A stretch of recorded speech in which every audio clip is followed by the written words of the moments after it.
ദൈവനാമം വാഴ്ത്തപ്പെടുമാറാകട്ടെ. ദൈവത്തിൻ്റെ കൃപയാൽ സംഖ്യാപുസ്തകം എന്ന വിഷയത്തിൻ്റെ 4-ാമത്തെ സെക്ഷനിൽ പ്രവേശിക്കാനായിട്ട് ദൈവം നമ്മെ സഹായിച്ചതോർത്ത് ഞാൻ ദൈവത്തെ സ്തുതിക്കുന്നു, സ്തോത്രം ചെയ്യുന്നു.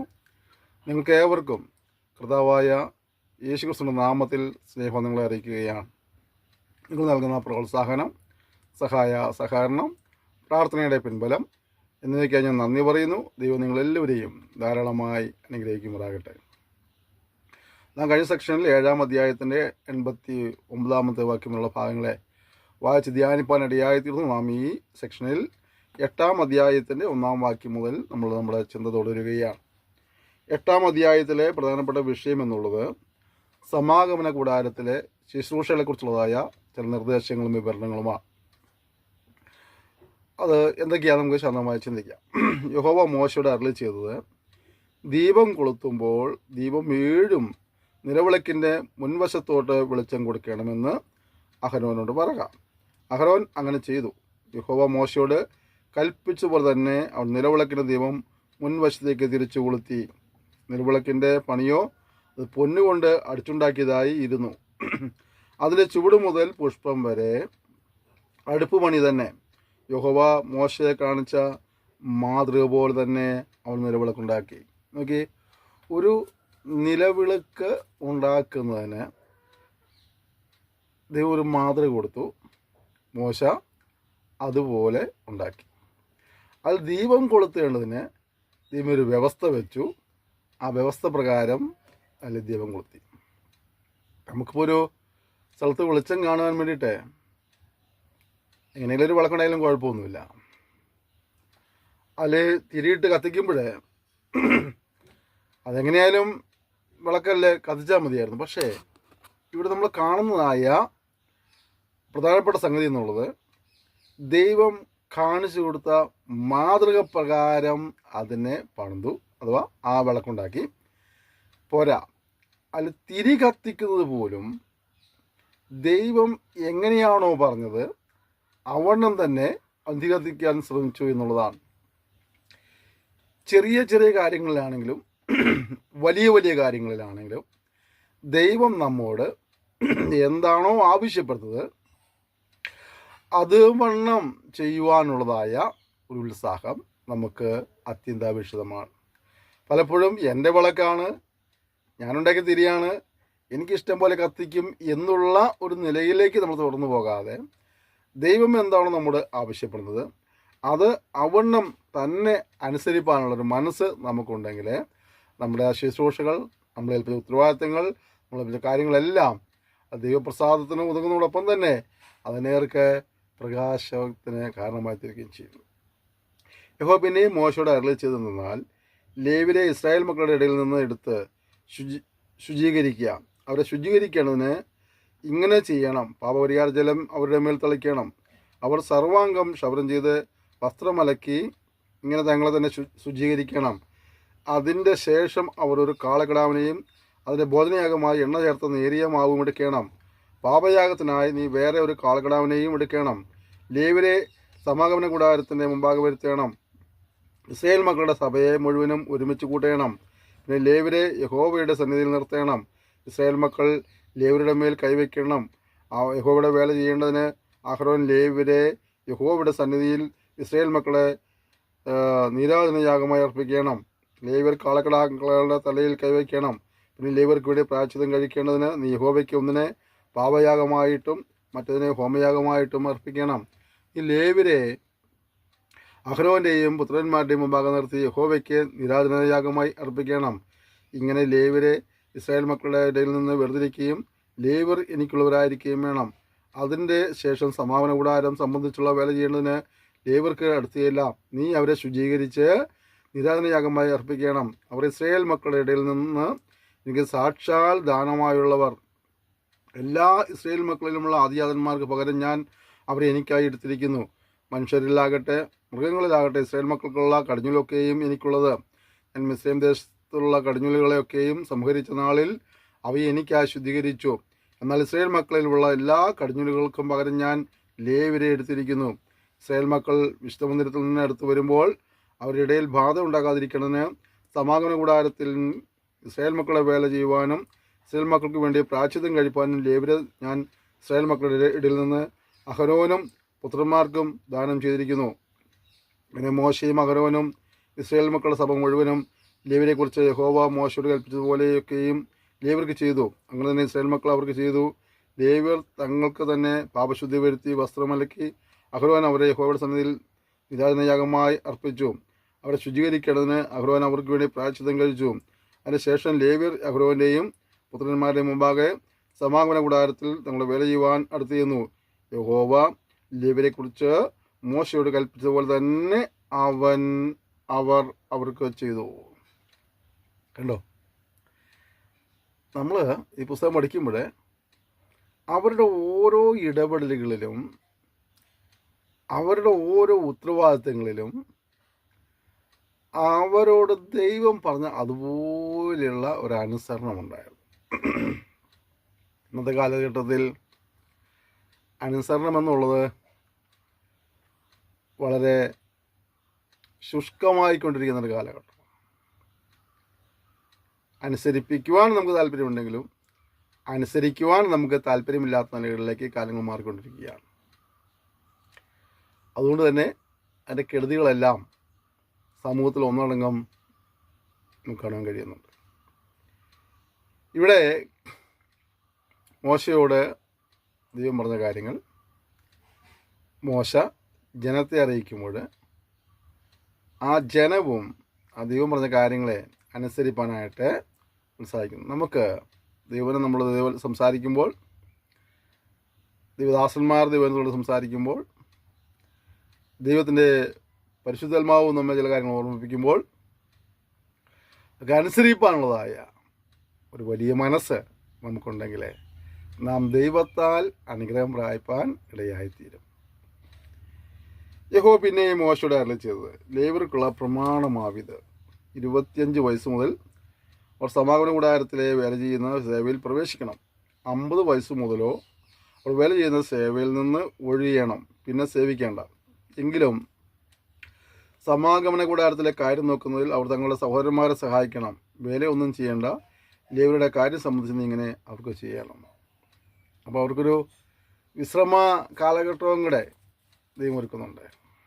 നിരന്തരമായി അവർ വേല ചെയ്തുകൊണ്ടിരിക്കുന്നു. അപ്പോൾ തന്നെ ഒരു നിശ്ചിത കാലഘട്ടമാകുമ്പോൾ അവർക്ക് വിശ്രമിക്കാം എന്നുള്ളതായ ഒരു വ്യവസ്ഥ നിയമിക്കുകയാണ്.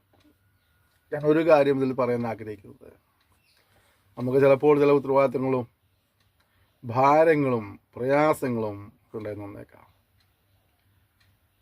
എന്നാൽ ഒരു സമയം നമുക്ക് ദൈവം വിശ്രാമത്തിനായിട്ടും ഒരുക്കിയിട്ടുണ്ട് എന്ന് മറന്നു പോകരുത്. നാം ചുമക്കുന്ന ഭാരങ്ങളെ ഇറക്കി വയ്ക്കുന്ന ഒരു ദിനങ്ങൾ നമുക്ക് സമീപഭാവിയിലുണ്ടാകും. എത്ര വലിയ ഉത്തരവാദിത്തമുള്ള ആളാണെങ്കിലും ഉത്തരവാദിത്തങ്ങൾ ഒഴിഞ്ഞു നിൽക്കേണ്ട ഒരു കാലഘട്ടമുണ്ട്, അല്ലേ? അപ്പോൾ നമ്മൾക്ക് ഭാരം ചുമകളൊപ്പം തന്നെ ദൈവത്താലൊരു വിശ്രാമ ദിനവും ഉണ്ട് എന്ന കാര്യം നാം മറന്നു പോകരുത്. 9-ാം അധ്യായം നമുക്കറിയാം. 9-ാം അധ്യായത്തിൻ്റെ പ്രധാനപ്പെട്ട വിഷയം എന്നുള്ളത് അതിൻ്റെ 9-ാം അധ്യായം 1-ാമത്തെ വാക്യം മുതൽ 10-ാം അധ്യായത്തിൻ്റെ 10-ാം വാക്യം വരെ പെസഹയെക്കുറിച്ചുള്ള കാര്യങ്ങൾ വിവരണമുണ്ട്. പിന്നെ മേഘസ്തംഭത്തെക്കുറിച്ച്, പിന്നെ വെള്ളിക്കാഹളങ്ങളെക്കുറിച്ച്. ഇതൊക്കെയാണ് അതിലെ പ്രധാനപ്പെട്ട വിഷയങ്ങൾ. അപ്പോൾ 9-ാം അധ്യായത്തിൻ്റെ നമുക്ക് 1-ാം വാക്യം ഒന്ന് നോക്കാം. അവർ മിസ്രൈം ദേശത്ത് നിന്ന് പുറപ്പെട്ടു പോകുന്നതിൻ്റെ 2-ാം സംവത്സരം 1-ാം മാസം യഹോവ സീനായി മരുഭൂമിയിൽ വെച്ച് മോശയോട് അരുളിച്ചത് എന്തെന്നാൽ, ഇസ്രായേൽ മക്കൾ പെസഹ അവർ നിശ്ചയിച്ച സമയത്ത് ആചരിക്കണം. പെസഹ ആചരിച്ചാൽ പോരാ, പെസഹ അതിനോട് നിശ്ചയിക്കപ്പെട്ട ഒരു സമയമുണ്ട്. ആ നിശ്ചയിക്കപ്പെട്ട സമയത്ത് ചെയ്യണം, അല്ലേ? ചില ആക്സിഡൻ്റൊക്കെ ഉണ്ടായിട്ട് നമ്മൾ രോഗികളെ അല്ലെങ്കിൽ പരിക്കുപറ്റിയൊക്കെ നമ്മൾ ഹോസ്പിറ്റലിൽ എത്തുമ്പോൾ പറയില്ല, അല്പസമയം മുമ്പ് എത്തിയിരുന്നെങ്കിൽ. എന്താ അതിൻ്റെ അർത്ഥം? ചികിത്സ ലഭിക്കേണ്ട ആ സമയത്ത് അവർക്ക് ചികിത്സ ലഭിക്കാത്തതുകൊണ്ടാണ് മരിച്ചുപോയത്, അല്ലേ? അല്ലെങ്കിൽ നമ്മൾ വചനം പറഞ്ഞത്, നാം ഓരോ കാര്യം ചെയ്യുമ്പോഴും അത് ചെയ്യേണ്ട സമയത്ത് അതിന് വ്യവസ്ഥ പ്രകാരം ചെയ്യുവാനായിട്ട് നമുക്ക് ഉത്തരവാദിത്വം ഉണ്ടാകണം. അത് നിശ്ചയ സമയമായ ഈ മാസം 14-ാം തീയതി വൈകുന്നേരം അത് ആചരിക്കണം. അതിൻ്റെ എല്ലാ ചട്ടങ്ങൾക്കും നിയമങ്ങൾക്കും അനുസരണമായി നിങ്ങളത് ആചരിക്കണം. പെസഹ ആചരിക്കണമെന്ന് മോശ ഇസ്രായേൽ മക്കളോട് പറഞ്ഞു. അങ്ങനെ അവർ 1-ാം മാസം 14-ാം തീയതി സന്ധ്യാസമയത്ത് സിനായ് മരുഭൂമിയിൽ വെച്ച് പെസഹ ആചരിച്ചു. യഹോവ മോശയോട് കൽപ്പിച്ചതുപോലെ ഇസ്രായേൽ മക്കൾ ചെയ്തു. എന്നാൽ ഒരു മനുഷ്യൻ്റെ ശവത്താൽ അശുദ്ധരായി തീർന്നിട്ട് ആ നാളിൽ പെസഹ ആചരിപ്പാൻ കഴിയാത്ത ചിലർ ഉണ്ടായിരുന്നു. അവർ അന്ന് തന്നെ മോശയുടെയും അഹ്റോൻ്റെയും ഭാഗം വന്ന് അവരോട്, ഞങ്ങൾ ഒരുത്തരുടെ ശവത്താൽ അശുദ്ധമായിരിക്കുന്നു. നിശ്ചയിക്കപ്പെട്ട സമയത്ത് ഇസ്രായേൽ മക്കളുടെ ഇടയിൽ യഹോവയുടെ വഴിപാട് കഴിക്കാതിരിപ്പാൻ ഞങ്ങളെ മുടക്കുന്നത് എന്ന് ചോദിച്ചു. മോശ അവരോട്, നിൽപ്പീൻ, യഹോവ നിങ്ങളെക്കുറിച്ച് കൽപ്പിക്കുന്നത് എന്ത് എന്ന് ഞാൻ കേൾക്കട്ടെ എന്ന് പറഞ്ഞു. ഇവിടെ മോശയുടെ ഒരു നല്ല മാതൃകയാണെന്നുണ്ട്.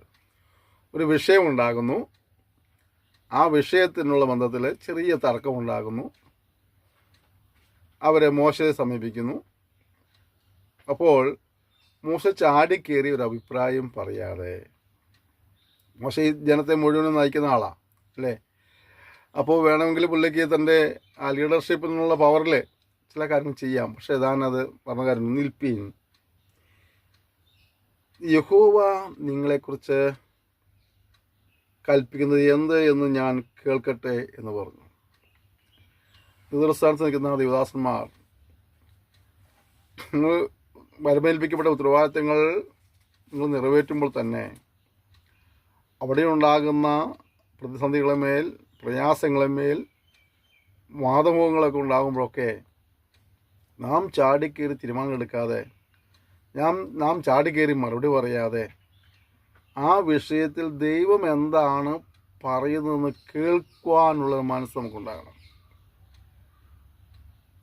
പലരും അവർ ആ പദവിയുടെ അധികാരം വെച്ചുകൊണ്ട് ചാടിക്കേറി ചില തീരുമാനങ്ങൾ എടുത്തതിന് ശേഷമായിട്ട് ഉദ്ദേശിച്ച ഫലം കിട്ടിയില്ലെന്ന് മാത്രമല്ല, പ്രശ്നങ്ങൾ പണ്ടത്തേക്കാളും വഷളായി പോയതായ ഒരുപാട് സംഭവങ്ങൾ നമ്മുടെ ചുറ്റുപാടിലുണ്ട്.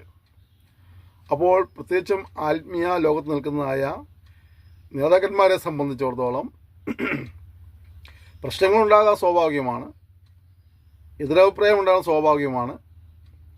സന്ദർഭത്തിൽ നാം മറുപടി പറയേണ്ടി വരുമ്പോൾ എന്താണ് ഞാൻ ഈ വിഷയത്തിൽ മറുപടി പറയേണ്ടതെന്ന് ദൈവത്തോട് ആലോചന ചെയ്യാനുള്ള ഒരു മനസ്സ് നമുക്കുണ്ടാകുന്നെങ്കിൽ ഒരുവിധപ്പെട്ട പ്രശ്നങ്ങളെ ഒഴിവായി. എന്നാൽ യഹോവ മോശയോട് അരുളി ചെയ്തത്, ഇസ്രായേൽ മക്കളോട് പറയേണ്ടതെന്നാൽ, നിങ്ങളിലോ നിങ്ങളുടെ സന്തതികളിലോ വല്ലവനും ശബത്താൽ അശുദ്ധമാകുകയോ ദൂരയാത്രയിലായിരിക്കുകയോ ചെയ്താലും അവൻ യഹോവയ്ക്ക് പെസഹ ആചരിക്കണം. എന്നിട്ട് 2-ാം മാസം 14-ാം തീയതി സന്ധ്യാസമയത്ത് അവർ അത് ആചരിച്ച് പുളിപ്പില്ലാത്ത അപ്പത്തോടും കയ്പ് അത് ഭക്ഷിക്കണം. രാവിലത്തേക്ക് അതിലൊന്നും ശേഷിച്ച് വെക്കരുത്. അപ്പോൾ പെസഹയുള്ള ബന്ധത്തിലാണെങ്കിൽ പോലും 1-ാം മാസം 14-ാം തീയതിയാണ് അവർ അത്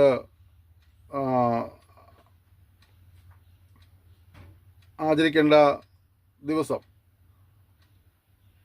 അതേ സമയം തന്നെ ചില കാരണങ്ങൾ അവരുടെ പ്രമാണപ്രകാരം ചിലർക്കത് സാധിക്കാതെ പോയാൽ അവർക്കുള്ളൊരു ഓപ്ഷൻ എന്താണ്? അവൻ യഹോവയ്ക്ക് പെസഹ ആചരിക്കുന്നത് എപ്പോഴാണ്? 2-ാം മാസം 14-ാം തീയതി സന്ധ്യാസമയത്ത് അവരത് ആചരിച്ച് പുളിപ്പില്ലാത്ത അപ്പത്തോടും കയ്പ് കൊണ്ട് ഭക്ഷിക്കണം. കണ്ടോ? അപ്പോൾ അവിടെ ഒരു ക്രമീകരണം കൊടുക്കുകയാണ്. അടുത്തത്, രാവിലത്തെ അതിലൊന്നും ശേഷിപ്പിച്ച് വയ്ക്കരുത്, അതിൻ്റെ അസ്ഥി ഒന്നും കൂടി കീമരുത്. പെസഹയുടെ ചട്ടപ്രകാരം ഒക്കെയും അവരത് ആചരിക്കണം. എന്നാൽ ശുദ്ധിയുള്ളവനും പ്രയാണത്തിലല്ലാത്തവനുമായി ഒരുത്തൻ പെസഹ ആചരിക്കാതെ വീഴ്ച വരുത്തിയാൽ അവനെ തന്നെ ജനത്തിൽ നിന്ന് ചതിച്ചു കളയണം. അപ്പോൾ അപ്പുറത്ത് ചില കാര്യങ്ങളാൽ ഒരു മുടക്ക് വന്നാൽ അതിനൊരു ഓപ്ഷൻ ഉള്ളപ്പോൾ തന്നെ മനഃപൂർവമായിട്ട് അവയെ മുടക്കുന്നവന് ശിക്ഷയുള്ളതാണ്. നാം ദിവസങ്ങളുടെ തീരുമാനങ്ങളാണെങ്കിലും ദൈവം നമ്മോട് പറഞ്ഞ കാര്യങ്ങളാണെങ്കിലും നാം അത് ചെയ്യാൻ ഉത്തരവാദിത്തപ്പെട്ടവരാണ്. ഏതെങ്കിലും ഒരു സന്ദർഭത്തിൽ ചില പ്രത്യേക സാഹചര്യങ്ങളുടെ അടിസ്ഥാനത്തിൽ നമുക്ക് ചിലപ്പോൾ തീരുമാനങ്ങളെ പൂർത്തീകരിക്കുവാൻ കഴിഞ്ഞില്ല എങ്കിൽ തന്നെയും ദിവസങ്ങളിൽ പോയിരുന്ന് ക്രമീകരണം പ്രാപിച്ച് വീണ്ടും തുടരുവാൻ ദൈവം അനുവദിച്ചേക്കാം. എന്നാൽ മനഃപൂർവ്വമായി നാം വീഴ്ച വരുത്തുമ്പോൾ നാം ദിവസങ്ങളിലെ കുറ്റക്കാരാണ്, ശിക്ഷയുണ്ടാകും എന്നുള്ള കാര്യം ആരും മറന്നു പോകരുത്.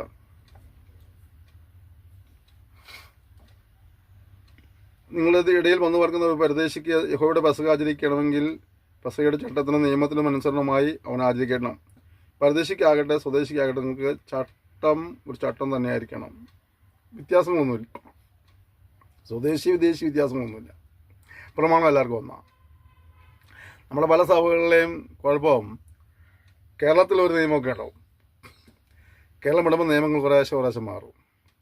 വിദേശം അത് അപ്പാടെ മാറും അല്ലേ? കേരളത്തിൽ പറയുന്നതായ ആ ഉപദേശം അതുപോലെ തന്നെ മറ്റുള്ള സ്റ്റേറ്റിൽ പാലിച്ചില്ലെങ്കിലും അവരവിടെ അഡ്ജസ്റ്റ് ആയി പോകും. വിദേശിയായാലും അത് പിന്നെയും അവിടെ അഡ്ജസ്റ്റ് ആവും അല്ലേ? പകരം പറഞ്ഞത് നിങ്ങൾക്ക് അത് വിദേശിയായാലും സ്വദേശിയായാലും ഉപദേശമൊക്കെ ഒന്നായിരിക്കണം. തിരുനിവാസം നിവർത്തി നിർത്തിയ നാളിൽ മേഘം സാക്ഷികൂടാരം എന്ന തിരുനിവാസത്തെ മൂടി. സന്ധ്യാസമയം തൊട്ട് രാവിലെ വരെ അത് തിരുനിവാസന്മേൽ അഗ്നിപ്രകാശം പോലെ ആയിരുന്നു. അതെല്ലായ്പ്പോഴും അങ്ങനെ തന്നെ ആയിരുന്നു. പകൽ മേഘവും രാത്രി അഗ്നിരൂപവും അതിനെ മൂടിയിരുന്നു.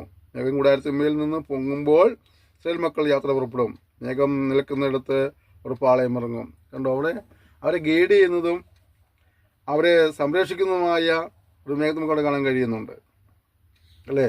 അത് മേഘസ്തംഭം എപ്പോഴാണ്? പ്രഭാതം മുതൽ സന്ധ്യ വരെ അത് മേഘസ്തംഭമാണെങ്കിൽ ഇവരുടെ ചുട്ടുപൊള്ളുന്ന അനുഭവത്തിൽ താങ്ങുന്നതാണെങ്കിൽ സന്ധ്യ മുതൽ അടുത്ത പ്രഭാതം മുതൽ അത് അഗ്നിരൂപമായി മാറുകയാണ്. അപ്പോൾ അവർക്ക് ഒരു സംരക്ഷണത്തിൻ്റെയും ആശ്വാസത്തിൻ്റെയും ഒരു ക്രമീകരണം ദൈവത്താൽ അവിടെ ലഭിക്കുകയാണ്.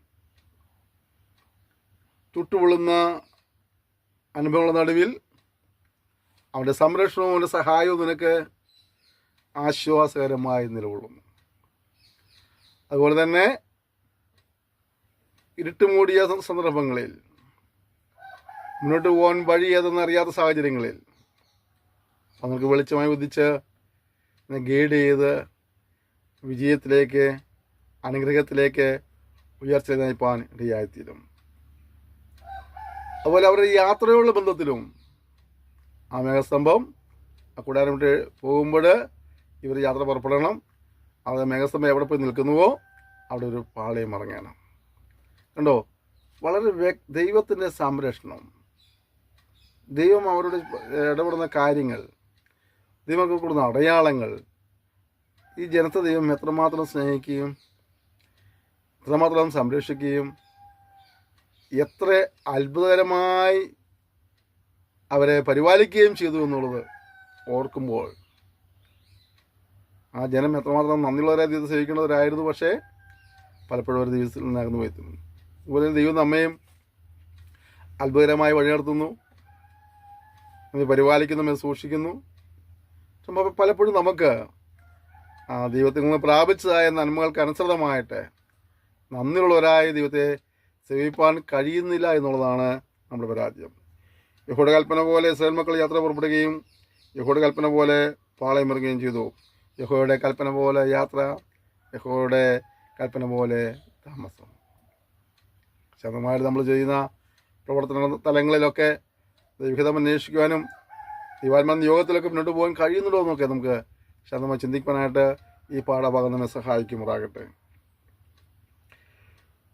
മേഘം തിരുനിവാസത്തിന്മേൽ നിൽക്കുമ്പോഴൊക്കെയും അവർ പാളയം അടിച്ച് താമസിക്കും. മേഘം തിരുനിവാസത്തിന്മേൽ ഏറെ നാൾ ഇരുന്നുവെങ്കിൽ ഇസ്രായേൽ മക്കൾ യാത്ര പുറപ്പെടാതെ യഹോവയുടെ ആജ്ഞ കാത്തുകൊണ്ടിരിക്കും. കണ്ടോ, ദൈവത്തിൻ്റെ ആജ്ഞയ്ക്കായി കാത്തിരിക്കുന്ന ഒരു കൂട്ടം ആളുകൾ, ആജ്ഞ കിട്ടാതെ യാത്ര പുറപ്പെടാത്ത ഒരു കൂട്ടം ആളുകൾ. പ്രിയപ്പെട്ടവരെ, ഒരു വിഷയത്തിന് ഇറങ്ങിത്തിരിക്കുന്നതിന് മുമ്പ് അവൻ്റെ ഗൈഡൻസിനായിട്ട്, നിയോഗത്തിനായിട്ടൊക്കെ കാത്തിരിക്കുന്ന സമൂഹം ഇനിയും എഴുന്നേൽക്കേണ്ടിയിരിക്കുന്നു. ഓടിച്ചെന്ന് അപകടങ്ങളിൽ ചെന്ന് ചാടിയതിനു ശേഷമായിട്ട് അയ്യം വിളിച്ച് കരുതുന്നതിനേക്കാൾ എത്രയോ നല്ല കാര്യമാണ് സ്റ്റെപ്പ് വയ്ക്കുന്നതിന് മുമ്പ് അവനോട് ചോദിച്ച് അവരുടെ മറുപടി പ്രാപിച്ച് പോവുകയാണെങ്കിൽ നമുക്ക് അനുഗ്രഹപ്രദമായിരിക്കും എന്ന കാര്യം മറന്നു പോകരുത്. ചിലപ്പോൾ മേഘം തിരുനിവാസന്മേൽ കുറന്നാൾ ഇരിക്കും. അപ്പോൾ അവർ യഹോവയുടെ കൽപ്പന പോലെ പാളയം ഇറങ്ങിയിരിക്കും. യഹോവയുടെ കൽപ്പന പോലെ യാത്ര പുറപ്പെടും. ചിലപ്പോൾ മേഘം സന്ധ്യ മുതൽ ഉഷസ് വരെ ഇരിക്കും. ഉഷകാലത്ത് മേഘം പൊങ്ങിയെങ്കിൽ അവർ യാത്ര പുറപ്പെടും. ചിലപ്പോൾ പകലും രാവും ഇരിക്കും. പിന്നെ മേഘം പൊങ്ങിയെങ്കിൽ അവർ യാത്ര പുറപ്പെടും. 2 ദിവസമോ 1 മാസമോ 1 സംവത്സരമോ മേഘം തിരുനിവാസമേൽ ആവശ്യിച്ചിരുന്നാൽ ഇസ്രായേൽ മക്കൾ പുറപ്പെടാതെ പാളയമടിച്ച് താമസിക്കും. കണ്ടോ, അത് എപ്പോഴാണ് ഒരു ഗൈഡൻസ് കിട്ടുന്നത് അതുവരെ ക്ഷമയോടെ. ചിലപ്പോൾ ഒരു ദിവസമായിരിക്കും, ചിലപ്പോൾ അത് 2 ദിവസമായിരിക്കും, ചിലപ്പോൾ ഒരു പകലോ ഒരു രാവോ ആയിരിക്കും, ചിലപ്പോൾ ഒരു രാത്രിയോ ആയിരിക്കും, എന്നാൽ ചിലപ്പോൾ ഒരു മാസമോ ചിലപ്പോൾ ഒരു വർഷമോ ഒക്കെ ആയിരിക്കാം. എത്രയായാലും കാലതാമസങ്ങൾ അവർ വിഷയമാക്കുന്നില്ല.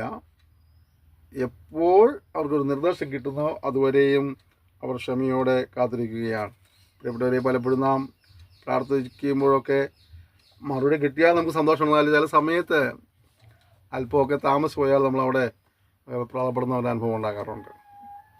ഇവിടെ അവർ വളരെ ദൈവത്തിൻ്റെ കരുതലിന് വേണ്ടി, ദൈവത്തിൻ്റെ കാവലിന് വേണ്ടി അവർ കാത്തിരിക്കുന്നത് കാണാൻ കഴിയുന്നു. യഹോവയുടെ കൽപ്പന പോലെ അവർ പാളയമിറങ്ങുകയും യഹോവയുടെ കൽപ്പന പോലെ യാത്ര പുറപ്പെടുകയും ചെയ്യും. മോശ മുഖാന്തരം യഹോവ കൽപ്പിച്ചതുപോലെ അവർ യഹോവയുടെ ആജ്ഞ പ്രമാണിച്ചു.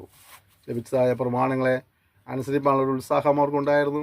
ദൈവത്തിൻ്റെ ഗൈഡൻസ് ലഭിക്കുന്നവരെയും അവർ ആര്യനിടങ്ങളിൽ തങ്ങുവാനും ദൈവത്തിൻ്റെ ഗൈഡൻസ് കിട്ടുമ്പോൾ ആ യാത്ര തുടരുവാനുള്ളതായ ഒരു മനോഭാവം അവർക്കുണ്ടായിരുന്നു. നമ്മുടെ ജീവിതത്തിലൊക്കെയും ദൈവാത്മക്ക് അനുസൃതമായിട്ട് പ്രവർത്തനങ്ങളെ ആരംഭിക്കുവാൻ, തുടരുവാൻ ഒക്കെയുള്ളതായ ഒരു ഒരുക്കം നമുക്കുണ്ടാകുന്നെങ്കിൽ നിശ്ചയമായും ദൈവപ്രസാദത്തിന് കാരണമായി തീരുകയും ദൈവിക അനുഗ്രഹങ്ങൾക്ക് നമ്മെ കർത്താവ് ഉടമയാക്കുകയും ചെയ്യുന്ന കാര്യം മറന്നു പോകരുത്.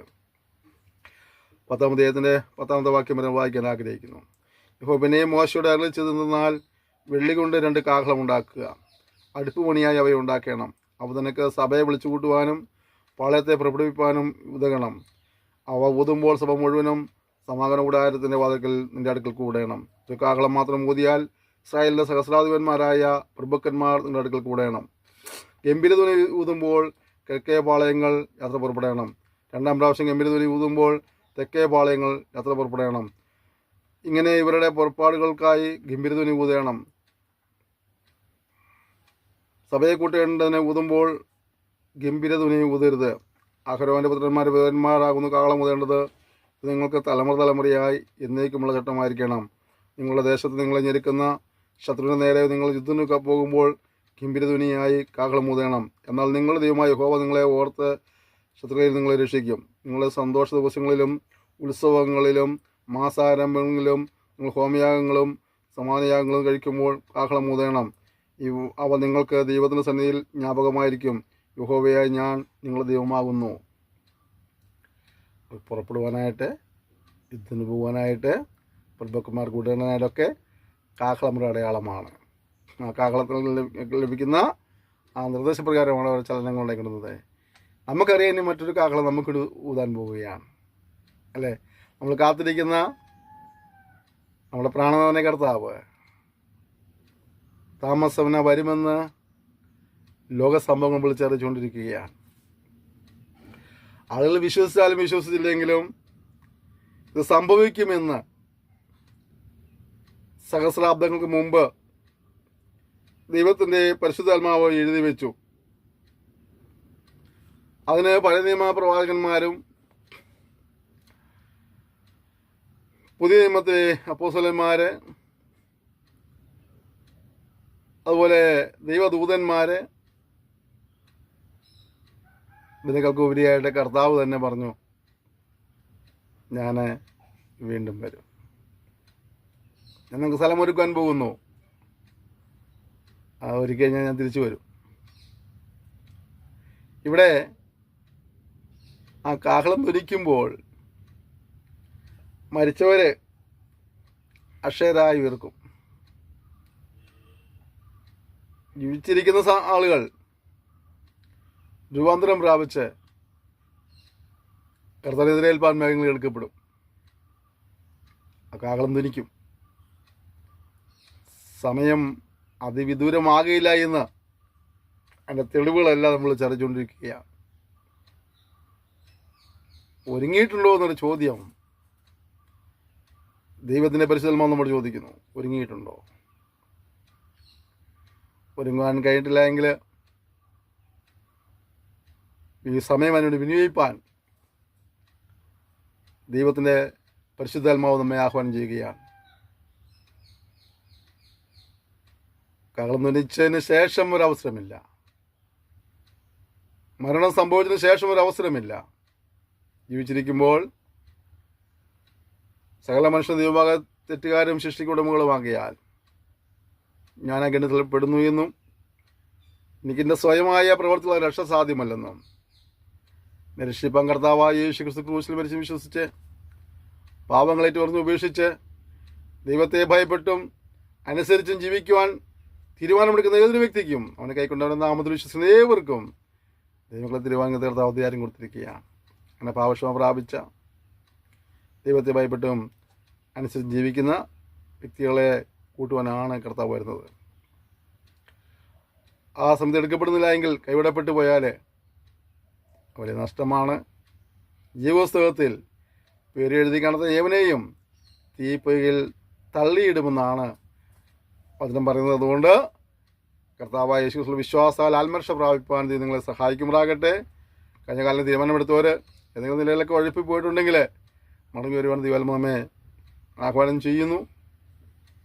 നമുക്ക് ഒരുമിച്ച് യേശുവിൽ പ്രാർത്ഥിക്കാം. സ്വർഗീയ പിതാവേ തന്ന സെക്ഷനായി സ്തോത്രം ചെയ്യുന്നു. നിങ്ങൾ വിധങ്ങൾ സംസാരിപ്പാനിടയായി തീർന്നല്ലോ. സൃജനത്തിനെ ഒരുമിച്ച് കൂട്ടുവാനും കർത്താവ് യുദ്ധത്തിന് പോകുവാനും ഒക്കെ പ്രഭുക്കന്മാർ കൂടുവാനൊക്കെ കാഹളത്തിൻ്റെ കാര്യം കേട്ടപ്പോൾ തന്നെ ഞങ്ങൾക്ക് വേണ്ടി ധ്വനിക്കുന്നൊരു കാഹളം സമീപഭാവിയിലെ ശബ്ദങ്ങൾ കേൾക്കുമെന്നുള്ള വിശ്വാസത്തോടെ ഞങ്ങളെ സമർപ്പിച്ച് പ്രാർത്ഥിക്കുകയാണ്. കർത്താവേ, ഈ സന്ദേശം കേൾക്കുന്ന ആർക്കെങ്കിലും ആ ഒരു ബോധ്യവും ഉറപ്പുമില്ലെങ്കിൽ അവിടെ നിന്ന് രക്ഷനെ അംഗീകരിപ്പാൻ, നിങ്ങളെ പ്രമാണിപ്പാൻ, സേവിപ്പാൻ, മുഖാന്തരം പാപക്ഷമ പ്രാപിപ്പാൻ സഹായിക്കുമാറാകണമെന്ന് പ്രാർത്ഥിക്കുന്നു. കഴിഞ്ഞ നാളുകൾ തീരുമാനമെടുത്തതിന് ശേഷമായിട്ട് പ്രമാണങ്ങൾ വ്യതിചലിച്ച് പോയൊരു മടങ്ങി വരുവാൻ കർത്താവ് കൃപ നൽകുമാറാണെന്ന് പ്രാർത്ഥിക്കുന്നു. കർത്താവേ, വിളിക്കുന്നവർക്ക് പിന്നെയും വീഴാതിരിപ്പാൻ കർത്താവ് അവരെ സഹായിക്കുമാറാണെന്ന് പ്രാർത്ഥിക്കുന്നു. വരുന്ന നാളിൽ നമുക്ക് ഒരുമിച്ച് ഞങ്ങളുടെ മുഖാമുഖം മുഖത്തപ്പെടുത്തും കർത്താവ് സഹായിക്കണമെന്ന് പ്രാർത്ഥിക്കുന്നു. കൃപയ്ക്കായി സ്തോത്രം. യേശുവിന്റെ നാമത്തിൽ തന്നെ ആമേൻ. ക്ഷമയോടെ സന്ദേശം കേട്ടതിനായി നന്ദി പറയുന്നു. ഇത് നിങ്ങളെല്ലാവരെയും ധാരാളമായി അനുഗ്രഹിക്കുമാറാകട്ടെ. കർത്താവിൻ്റെ ഒരു താമസിച്ചാൽ നമുക്ക് അടുത്ത സെക്ഷനിൽ വീണ്ടും കാണാം. അതുവരെയും കർത്താവിൻ്റെ വിസ്താരം ചെറിയ സൂക്ഷിക്കുന്നതിന് പരസ്പരം ഓർത്ത് പ്രാർത്ഥിക്കാം. എല്ലാ സഹകരണത്തിനും എല്ലാ പ്രോത്സാഹനത്തിനും നന്ദി പറയുന്നു. Thank you. May God bless you.